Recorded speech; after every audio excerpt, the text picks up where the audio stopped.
Hi there, and welcome to Crony Store Documents tutorial. In this video, we'll quickly show you how to upload and manage important store documents inside the Store Documents module.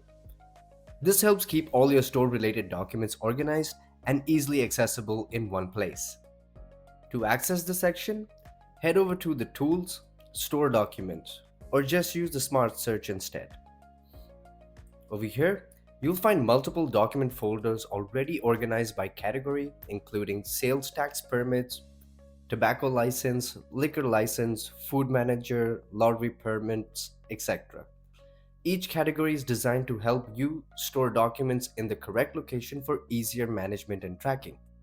To add a document, simply click on the Show Documents button right beside the category and then click the Add sign on the corner. A new upload window will appear. You can either drag and drop the file or you can click to upload the file manually. Supported files would include PDF, PNG, JPG, Docs, XLX, or CSV. After uploading the file, enter the document name, select the expiry date if needed, and choose the related vendor associated with that document. Once completed, click Save.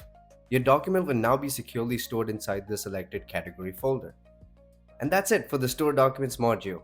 This section helps keep your important business documents organized, accessible, and properly managed inside Crony. That's pretty simple, right? Thank you for watching. I'll catch you guys in our next module.